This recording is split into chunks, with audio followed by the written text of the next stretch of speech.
আমার এত ক্ষতি করছো, তারপরে তো আমি কিছু করিনি। শেষমেশ তুমি আমার কাজটা বন্ধ করেছো, তুমি আমার সাইট বন্ধ করে আমার শ্রমিক নিয়ে গেছো, তাদেরকে তুমি দ্বিগুণ বেতন পর্যন্ত দিয়েছো। কেন করেছো এইসব? আপনার লোক নিয়েছে মানে? আমার প্রজেক্টের সব শ্রমিক আপনারা নিয়ে গেছেন, বা তাদেরকে দ্বিগুণ টাকার লোভও দেখিয়েছেন। কেন? দেশে কি আর কোনো শ্রমিক ছিল না? আমরা তো কিছু জানি না। আপনারা না জানলেও মেঘলা সবই জানে। একটা কথা মনে রেখো মেঘলা, সময় কিন্তু পরিবর্তন হয়, ঘড়ির কাঁটা স্থির থাকে না, সময় পরিবর্তন হবেই। আমাদের কাজের জন্য ওনার লোকজন আনতে বলছে কি আমি বলছি? এখনই রাতুল সাহেবকে ফোন করে দিচ্ছি। হে আল্লাহ, আমার জীবনটা তুমি আগের মতো কইরা দাও না, তো যন্ত্রণা আমি আর সহ্য করতে পারতেছি না।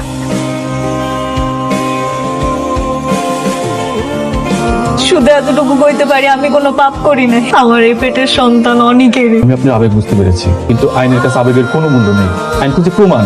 আমি আমার সন্তানের অধিকার আদায়ের জন্য কোর্ট পর্যন্ত যাইতে রাজি আছি।